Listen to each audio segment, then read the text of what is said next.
O plenário da Câmara aprovou, em segundo turno, a proposta que reduz a maioridade penal no país. Pelo texto, a maioridade cairia de 18 para 16 anos para crimes graves e crimes hediondos. Entram nessa lista, por exemplo, estupro, latrocínio, que é o roubo seguido de morte, homicídio doloso e lesão corporal seguida de morte.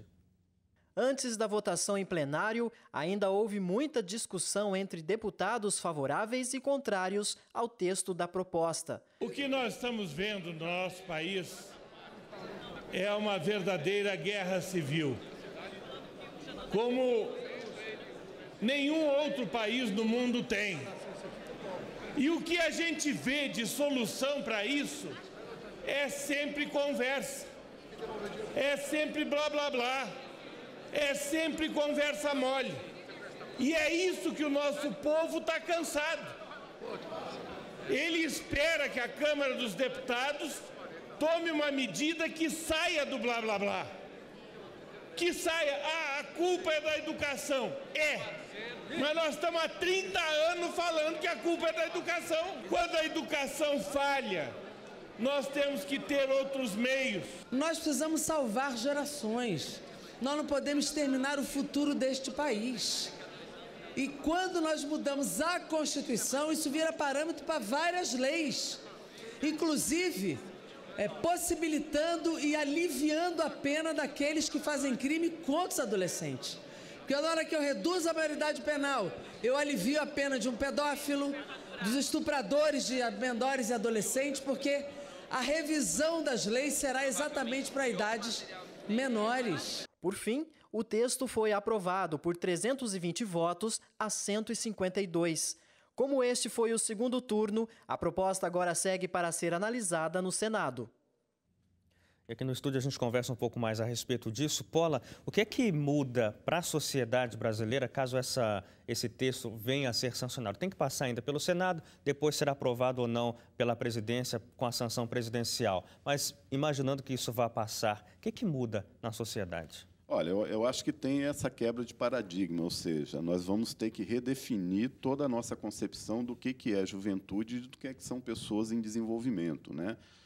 Quando se faz um corte de idade, por exemplo, como nós temos hoje, que a partir de 18 anos a pessoa assume a condição de maioridade, é porque existem algumas pesquisas que indicam que as pessoas elas estão em processo de formação até essa idade, e não é que o 18 anos é um corte lá mecânico, assim, todo mundo no dia que faz 18 vira adulto, não. É uma coisa mais ou menos aproximada. Quando você reduz, né, a maioridade penal de 18 para 16, se redefine uma série de aspectos da sociedade em relação a essa parcela da população, né? Então, se revê a questão do acesso à bebida, por exemplo, né? É uma repercussão que provavelmente vai ter. Hoje, se um homem de maior idade ele alicia sexualmente uma menina de 17 anos, é um tipo de crime porque ele está assediando um menor, uma pessoa com fragilidade, né, informação, não mais vai ser, ou seja, os advogados vão usar como recurso, não.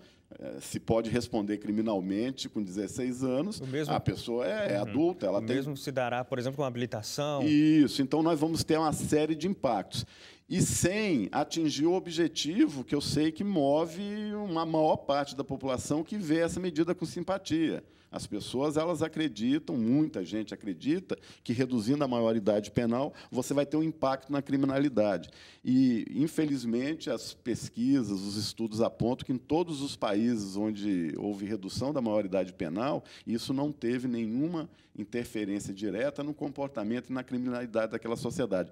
Muito pelo contrário, o Japão, alguns anos atrás, reduziu a maioridade penal para 14 anos, um ano depois eles fizeram a revisão e voltaram para 18 anos, porque os indicadores estavam mostrando que a medida tinha sido errada e estava produzindo um efeito ruim. E qual seria a solução para o problema? Porque o pano de fundo é a criminalidade. O que seria a solução para isso, para o jovem infrator não ser um jovem infrator? Então, aí eu acho que nós precisamos ter um conjunto de políticas públicas voltada para esse segmento da sociedade, particularmente o jovem pobre da periferia, que é o jovem que também está sendo vítima das chacinas, né? Que é o jovem que morre num número muito grande, inclusive alterando aí a estrutura etária e sexual da população brasileira. Vivemos num país que nasce mais homem do que mulher, mas nós temos mais mulheres do que homem, e essa mudança se dá justamente nesse segmento de dados de jovens por conta da violência.